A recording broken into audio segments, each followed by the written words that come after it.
ਤਾਂ ਉਧਰ ਬਰੋਦਾ ਜ਼ਿਮਨੀ ਚੋਣ ਦੇ ਵੀ ਅੱਜ ਕਾਊਂਟਿੰਗ ਪ੍ਰਕਿਰਿਆ ਚੱਲ ਰਹੀ ਹੈ ਔਰ ਬਰੋਦਾ ਦਾ ਬਾਦਸ਼ਾਹ ਆਖਿਰ ਕੌਣ ਹੋਵੇਗਾ ਇਸ ਦੀ ਤਸਵੀਰ ਸਾਫ਼ ਹੋ ਜਾਵੇਗੀ। ਬਰੋਦਾ ਜ਼ਿਮਨੀ ਚੋਣ ਦੇ 12ਵੇਂ ਰਾਉਂਡ ਦੇ ਵਿੱਚ ਵੀ ਕਾਂਗਰਸ ਅੱਗੇ ਚੱਲ ਰਹੀ ਹੈ। ਕਾਂਗਰਸ ਦੇ ਇੰਦੂਰਾਜ ਨਰਵਾਲ 9458 ਵੋਟਾਂ ਦੇ ਨਾਲ ਅੱਗੇ ਚੱਲ ਰਹੇ ਨੇ। ਬੀਜੇਪੀ ਦੇ ਯੋਗੇਸ਼ਵਰ ਦੱਤ ਪਿਛੜੇ ਹੋਏ ਨੇ। ਤਾਂ ਤੁਹਾਨੂੰ ਦੱਸ ਦਈਏ ਕਿ 3 ਨਵੰਬਰ ਨੂੰ VOTING ਪ੍ਰਕਿਰਿਆ ਹੋਈ ਸੀ ਬਰੋਦਾ ਦੇ ਵਿੱਚ। ਯੋਗੇਸ਼ਵਰ ਦੱਤ ਬੀਜੇਪੀ ਦੇ ਚਿਹਰੇ ਵਜੋਂ ਉੱਭਰ ਕੇ ਆਏ ਸੀ। ਇਸ ਦੇ ਨਾਲ ਹੀ ਇੰਦੂਰਾਜ ਨਰਵਾਲ ਕਾਂਗਰਸ ਦੇ ਉਮੀਦਵਾਰ ਨੇ और फिलहाल इंदूराज नरवाल लीड कर रहे ने और सवेर तो ही काउंटिंग शुरू हो चुकी है। सवेरे 8 बजे तो काउंटिंग प्रक्रिया शुरू हो चुकी है जिस दे विच इंदूराज नरवाल ने लीड हासिल की है।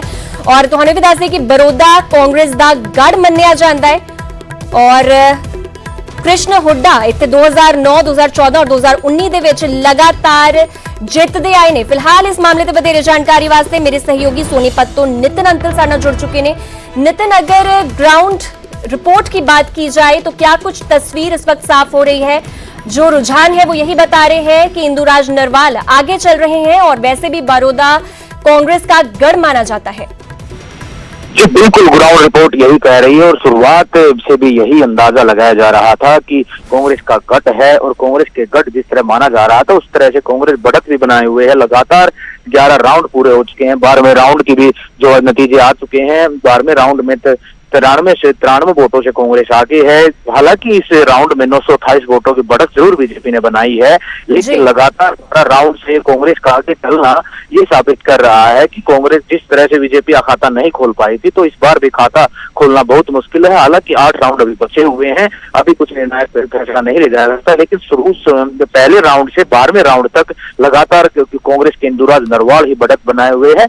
और जिस तरह से बात की जा रही थी योगेश्वर दत्त जीत को लेकर अस्वस्थ नजर आए थे, उनकी इस बात को लेकर जो किसानों का जो मुद्दा हम कहेंगे जो कांग्रेस लेकर चल रही थी चुनाव में, कहीं ना कहीं उसको भुना पाई है और लगातार अब बढ़त बना रही है। जी तो नितिन, क्या कुछ वजह लगती है? क्योंकि पिछली 3 टर्म्स अगर हम देखें 2009, 14 और 19 की, तो तीनों बार कांग्रेस के जो उम्मीदवार थे कृष्ण हुड्डा वही जीते आए और इस बार फिर से कांग्रेस की ओर ही इशारा हो रहा है कि कांग्रेस की सरकार ही सामने आएगी, कांग्रेस के उम्मीदवार ही जीतेंगे। क्या कुछ लगता है, क्या कुछ इसके पीछे रीजन हो सकता है कि हर बार कांग्रेस बीजेपी को पछाड़ देती है बरोदा सीट पर?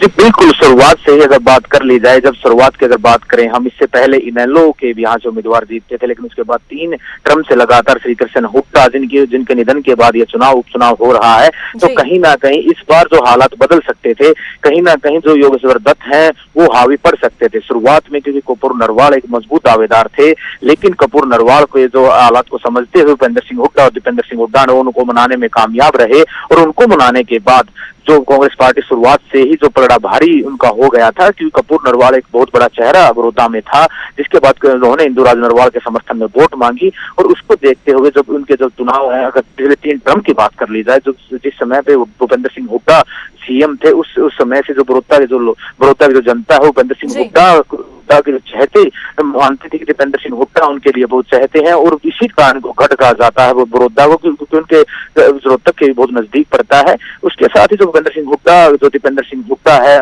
उनकी जो फैन फॉलोइंग की बात कर जाए वो बहुत ज्यादा है, जिसका परिणाम भी देखने को मिल रहा है। क्योंकि भूपेंद्र सिंह हुड्डा और दीपेंद्र सिंह हुड्डा खुद ग्राउंड जीरो पर थे, दोनों ने दिन रात मेहनत की है, क्योंकि एक तरफ सरकार के आला मंत्री थे, सरकार ने कहा कि विकास नहीं करवाया है, लेकिन भूपेंद्र सिंह हुड्डा और दीपेंद्र सिंह हुड्डा किसानों को जो मुद्दा था तो 3 अध्यादेश पास हुए उनको लेकर वो बुलाने में कामयाब कहीं ना कहीं जिस तरह के परिणाम रही है। और अभी जो रुझान है कांग्रेस के फेवर में है, तो बीजेपी पार्टी कहीं जो विकास का मुद्दा उसको बुना नहीं पाई और कांग्रेस भूपेंद्र सिंह हुड्डा और दीपेंद्र सिंह हुड्डा अपने मुद्दे को बुना गए और रुझान उनके पक्ष में है। जी शुक्रिया नितिन इस खबर पर पूरी जानकारी के लिए। तो तुहानू दस दिए कि काउंटिंग प्रक्रिया इस वेले जारी है और 12 राउंड की काउंटिंग हो चुकी है। टोटल 20 राउंड विच काउंटिंग की जाएगी। इस दे नाल ही रुझान ये कह रहे हैं कि कांग्रेस के उम्मीदवार इंदूराज नरवाल इस वेले अगे चल रहे हैं और लगातार 12वें राउंड दे विच भी कांग्रेस ने लीड हासिल की हुई है।